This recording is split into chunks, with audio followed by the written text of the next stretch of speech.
Hi നമസ്കാരം, എല്ലാവർക്കും ധന്യശ്രീ ഡോക്ടറെ പുതിയൊരു ബിഗ് ബോസ് വീഡിയോയിലേക്ക് വീണ്ടും സ്വാഗതം. നമ്മുടെ ചാനൽ ആദ്യമായി കാണുന്ന കൂട്ടുകാരുണ്ടെങ്കിൽ എൻ്റെ പേര് Dhanyasree. Asianet big boss Malayalam season 6 ആരംഭിക്കാൻ ഇനി വെറും 5 ദിവസങ്ങൾ മാത്രമേ ബാക്കിയുള്ളൂ അല്ലെ. ഈ ഒരു 5 ദിവസങ്ങൾ മാത്രം ബാക്കി നിൽക്കെ big boss Malayalam season 6 commoners promo വന്നു. അതിനുശേഷം കൗണ്ട് ഡൗൺ പ്രൊമോയും വന്നു. ആദ്യത്തെ കൗണ്ട് ഡൗൺ പ്രൊമോ എന്താണെന്ന് വെച്ചാൽ നമ്മുടെ ലാലേട്ടൻ വരുന്നു. അപ്പൊ ലാലേട്ടൻ ചോദിക്കുന്നുണ്ട് എത്ര ഷോർട്സ് ഉണ്ടെന്ന് ചോദിക്കുന്നുണ്ട്. അപ്പൊ 6 ഷോർട്സ് ഉണ്ടെന്ന് പറയുമ്പോൾ അത് പറഞ്ഞപ്പോഴാണ് ഓർത്തത് 6 ദിവസമല്ലേ ഉള്ളൂ, കാത്തിരുന്നു കാണാം, ഒന്ന് മാറ്റി പിടിച്ചാലോ. ഇതാണ് നമ്മുടെ 6 ദിവസങ്ങൾ പിന്നിടുമ്പോൾ ഉള്ള കൗണ്ട് ഡൗൺ പ്രൊമോയിൽ പറയുന്നത്. ഇന്നത്തെ പ്രൊമോ എന്ന് പറയുന്നത് 5 ദിവസങ്ങൾ മാത്രം പിന്നിടുമ്പോഴുള്ള ഒരു പ്രൊമോയാണ്. അത് വലിയ കാര്യമായിട്ടൊന്നുമില്ല. അതുകൊണ്ടാണ് വീണ്ടും ആ ഒരു പ്രൊമോയെ കുറിച്ച് പറയാത്തത്. എന്തായാലും Asianet big boss Malayalam season 6 ആരംഭിക്കാൻ ഇനി വെറും 5 ദിവസങ്ങൾ മാത്രം ബാക്കി നിൽക്കുമ്പോൾ 20 കണ്ടസ്റ്റൻസ് 100% ഉറപ്പായ 20 കണ്ടസ്റ്റൻസിന്റെ ലിസ്റ്റ് നമുക്ക് എന്തായാലും കിട്ടിയിരിക്കുന്നത്. സോ നമുക്ക് നേരെ ആ ഒരു വീഡിയോയിലേക്ക് പോകാം. ആദ്യം തന്നെ ബിഗ് ബോസ് മലയാളം സീസൺ 6 100% ഉറപ്പായ ആദ്യത്തെ കണ്ടസ്റ്റന്റ് നമ്മുടെ ജാസ്മിൻ ജാഫറാണ്. നമ്മൾ മുൻപ് തന്നെ പറഞ്ഞിട്ടായിരുന്നു, പ്രഡിക്ഷൻ ലിസ്റ്റുകളിൽ ഉടനീളം കേട്ടിരുന്ന ഒരു പേരാണ്. ബ്യൂട്ടി വ്ലോഗറാണ്. അത് മാത്രമല്ല ഏഷ്യാനെറ്റിന്റെ കുക്ക് വിത്ത് കോമഡി ഫെയിമുമാണ്. രണ്ടാമത് കണ്ടസ്റ്റന്റ് ആണ് നമ്മുടെ ശരണ്യ ആനന്ദ്, കുടുംബവിളക്കിലെ വേദിക. മൂന്നാമത് കണ്ടസ്റ്റന്റ് ആണ് ഡയാന ഹമീദ്. ഡയാന ഹമീദ് നമ്മുടെ ഫ്ലവേഴ്സ് ടിവിയുടെ ആങ്കർ ആണ്. അത് മാത്രമല്ല സീരിയൽ ആർട്ടിസ്റ്റുമാണ്. തീർച്ചയായും ഡയാന ഹമീദ് 100% കൺഫേം ആയി എന്നാണ് നമുക്ക് അറിയാൻ സാധിക്കുന്നത്. നാലാമത് കണ്ടസ്റ്റന്റ് ആണ് പൂജ കൃഷ്ണ. പൂജ കൃഷ്ണ വെറൈറ്റി മീഡിയയുടെ ആങ്കർ ആണ്.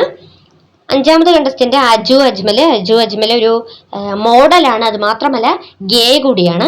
ആറാമത് കണ്ടസ്റ്റന്റ് ആണ് കൃഷ്ണൻ കുറച്ച് നാളുകൾക്ക് മുൻപ്, അല്ലെങ്കിൽ നമ്മൾ പഴയ കാലത്തുള്ള സിനിമകളൊക്കെ എടുത്തു നോക്കുമ്പോൾ അതിൽ സജീവമായി നിറഞ്ഞു നിന്നിരുന്ന ഒരു ആക്ടറാണ് കൃഷ്ണ.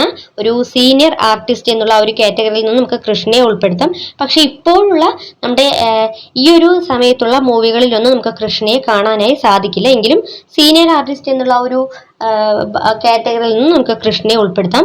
ഏഴാമത് കണ്ടസ്റ്റന്റ് ആണ് നമ്മുടെ ജിൻഡോ ബോഡി ക്രാഫ്റ്റ്. ബിഗ് ബോസിൽ നിന്ന് ഇറങ്ങിയ പല കണ്ടസ്റ്റൻസിന്റെയും ബോഡി ബിൽഡ് ചെയ്തിട്ടുള്ള ഒരു ബോഡി ബിൽഡറാണ് ജിൻഡോ. എട്ടാമത് കണ്ടസ്റ്റന്റ് നമ്മുടെ രാധിക നായരാണ്. Radhika Nair big boss Malayalam season 5 press മീറ്റിൽ ആദ്യത്തെ ചോദ്യം ചോദിച്ച നമ്മുടെ ടൈംസ് ഓഫ് ഇന്ത്യയുടെ ജേർണലിസ്റ്റ് ആണ്. നമ്മുടെ റിനോഷിനോടൊക്കെ ചോദ്യം ചോദിച്ച ആ ഒരു ജേർണലിസ്റ്റ് നമ്മുടെ രാധിക നായരാണ്. രാധിക നായർ 100% ഉറപ്പിക്കാനായി സാധിക്കും. ഒൻപതാമത് കണ്ടസ്റ്റന്റ് നമ്മുടെ ഋഷി എസ് കുമാറാണ്. മുടിയൻ, ഉപ്പുമുളകും ഫെയിമാണ്. ഞാൻ ഈ ഒരു കണ്ടസ്റ്റൻസിന്റെ പ്രഡിക്ഷൻ ലിസ്റ്റും 99%, 80% എന്നൊക്കെ പറഞ്ഞുകൊണ്ട് കണ്ടസ്റ്റൻസിന്റെ പ്രഡിക്ഷൻ ലിസ്റ്റുകളിലൊക്കെ ഈ ഒരു അവരെ കുറിച്ചുള്ള അവരുടെ ഐഡന്റിറ്റി പറഞ്ഞിട്ടുണ്ട്. അതുകൊണ്ട് തന്നെ വീണ്ടും അതാണ് നമ്മൾ ഡീറ്റെയിൽ ആയി ആ ഒരു കാര്യങ്ങളിലോട്ടൊന്നും കടക്കാത്തത്. 10ാമത് കണ്ടസ്റ്റന്റ് ആണ് മല്ലു ജെഡി. നമ്മുടെ മുകേഷ് എം നായർ, ഫുഡ് ബ്ലോഗർ ആണ് അദ്ദേഹം. 11ാമത്തെ കണ്ടസ്റ്റന്റ് യമുന നായർ, ഏഷ്യാനെറ്റിന്റെ കുറച്ച് മുൻപുണ്ടായിരുന്ന ചന്ദനമഴ എന്ന സീരിയലിലെ മധുമതി. ജസീല പർവീനാണ് 12ാമത് കണ്ടസ്റ്റന്റ്. ആർട്ടിസ്റ്റ് ആണ്, അത് മാത്രമല്ല ആങ്കർ കൂടിയാണ്. 13ാമത്തെ contestant Rasmin Bai rider girl ആണ്. അത് മാത്രമല്ല ഫിസിക്കൽ എഡ്യൂക്കേഷൻ ടീച്ചറാണ്. 14ാമത്തെ കണ്ടസ്റ്റന്റ് നമ്മുടെ നിഷാന, കോമണർ കാറ്റഗറിയിൽ നിന്ന് തന്നെയാണ്. അത് മാത്രമല്ല ഒരു ഫ്രീക്കത്തി വീട്ടമ്മ, യാത്രകളൊക്കെ ഇഷ്ടപ്പെടുന്ന ഒരു വിഭാഗത്തിൽപ്പെടുന്ന ഒരു കോമണറാണ് നിഷാന.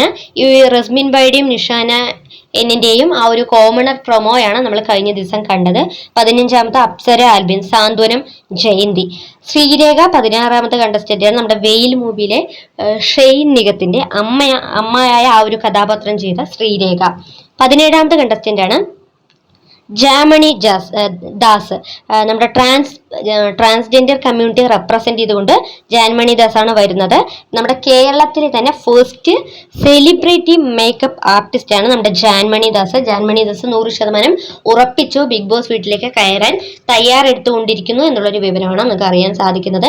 18ാമത്തെ കണ്ടസ്റ്റന്റ് ആണ് Bineesh Bastin, star magic fame ആണ്. അത് മാത്രമല്ല നമ്മുടെ ആങ്കർ കൂടിയാണ്. 19ാമത്തെ കണ്ടസ്റ്റന്റ് അനീഷ നായർ, മോഡലാണ്. അത് മാത്രമല്ല റൈഡർ ഗേൾ കൂടിയാണ്.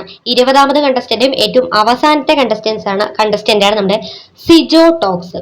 ഇതോടുകൂടി 20 കണ്ടസ്റ്റൻസ്, 2 കോമണേഴ്സ് ഉൾപ്പെടെ 20 കണ്ടസ്റ്റൻസിന്റെ 100% ഉറപ്പായ ബിഗ് ബോസ് മലയാളം സീസൺ 6 വേദിയിൽ കാണാൻ സാധ്യതയുള്ള 20 കണ്ടസ്റ്റൻസിന്റെ ലിസ്റ്റാണ് നമ്മൾ ഈ ഒരു വീഡിയോയിലൂടെ പറഞ്ഞത്. ഇതിന് പുറമെ വൈൽഡ് കാർഡ് എൻട്രീസ് ഉണ്ടാകും. അത് എപ്പോഴാണ് എന്നുള്ളതിനെ പറ്റി നിങ്ങൾക്ക് വ്യക്തമായ ധാരണ ഉണ്ടാവുമല്ലോ. എന്തായാലും ഈ ഒരു 20 കണ്ടസ്റ്റൻസ് തീർച്ചയായും ബിഗ് ബോസ് മലയാളം സീസൺ 6 ഉണ്ടാവും എന്നുള്ളതാണ് നമുക്കിപ്പോൾ അറിയാൻ സാധിക്കുന്നത്. അത് മാത്രമല്ല ഇപ്പോൾ നമ്മുടെ കോമണേഴ്സിനെ പറ്റി അനീഷ എന്നിനെ കുറിച്ചും അതുപോലെ റസ്മിൻ ബായെ സംബന്ധിച്ചും പല കോൺട്രവേഴ്സികളും സോഷ്യൽ മീഡിയയിൽ നിറഞ്ഞു നിൽക്കുന്നുണ്ട്. സോ എന്തായാലും നമുക്ക് ആ ഒരു വിഷയത്തെക്കുറിച്ചുള്ള വീഡിയോയുമായി വീണ്ടും നമ്മൾ വരുന്നതായിരിക്കും. മാർച്ച് 10 ഞായറാഴ്ച രാത്രി കൃത്യം 7 മണിക്ക് തന്നെ നമ്മുടെ ബിഗ് ബോസ് മലയാളം സീസൺ 6 ആരംഭിക്കും എന്നുള്ളതാണ് നമുക്കറിയാൻ സാധിച്ചിട്ടുള്ളത്. അത് മാത്രമല്ല ഈ ഒരു സീസണിന്റെ പ്രത്യേകത അല്ലെങ്കിൽ ബിഗ് ബോസ് മലയാളം സീസൺ 6 കുറിച്ച് നമ്മൾ ഡീറ്റെയിൽ ആയി ഒന്ന് നോക്കുന്ന സമയത്ത് സ്ത്രീ സാന്നിധ്യം വളരെയധികം കൂടുതൽ അല്ലെങ്കിൽ സ്ത്രീ പ്രാതിനിധ്യം വളരെയധികം കൂടുതലുള്ള ആ ഒരു ഇമ്പോർട്ടൻസ് കൊടുക്കുന്ന ഒരു സീസൺ ആയിട്ടാണ് പേഴ്സണലി എനിക്ക് തോന്നിയത്. കാരണം അത്രയധികം വിമൻസിനെയാണ് ഈ ഒരു സീസൺ 6 ഉൾപ്പെടുത്തിയിരിക്കുന്നത്. ഒരുപക്ഷെ വൈൽഡ് കാർഡ് എൻട്രീസ് ആയിട്ട് ജെൻസ് വരികയാണെങ്കിൽ ഈ ഒരു സ്ത്രീ പുരുഷ അനുപാതം ഈക്വൽ ആവും. അല്ലാത്ത പക്ഷം സ്ത്രീകൾക്ക് തന്നെയാണ് വളരെയധികം മുൻഗണന കൊടുത്തുകൊണ്ടുള്ള ഒരു സീസൺ ആയിട്ടാണ് എനിക്ക് തോന്നുന്നത്. എന്തായാലും ഗെയിമുകൾ എങ്ങനെയായിരിക്കും, എല്ലാ പഴുതുകളും അടച്ചുകൊണ്ട് വ്യത്യസ്തത നിറഞ്ഞ വ്യത്യസ്ത മേഖലകളിലെ വളരെയധികം ടാലന്റഡ് ആയ കഴിവുള്ള മത്സരാർത്ഥികളെ ബിഗ് ബോസ് മലയാളം സീസൺ 6 കൊണ്ടുവരുമ്പോൾ അവരുടെ ഗെയിം പ്ലാനുകൾ എന്തൊക്കെയായിരിക്കും, സീസൺ 6 ഒരു വൻ വിജയമായിരിക്കുമോ എല്ലാം നമുക്ക് കാത്തിരുന്ന് കാണാം. Big boss Malayalam season 6 latest അപ്ഡേറ്റിനായി നമ്മുടെ ചാനൽ ഒന്ന് സബ്സ്ക്രൈബ് ചെയ്യുക. തൊട്ടടുത്ത് കാണുന്ന ഒരു ബെൽ ബട്ടൺ എനേബിൾ ചെയ്യുക. നിങ്ങൾക്ക് സീസൺ 6 കുറിച്ചുള്ള നിങ്ങളുടെ വിലയേറിയ അഭിപ്രായം, ഈ ഒരു വീഡിയോയെ കുറിച്ച് നിങ്ങളുടെ വിലയേറിയ അഭിപ്രായം താഴെ നമ്മുടെ കമന്റ് ബോക്സിൽ അറിയിക്കുക.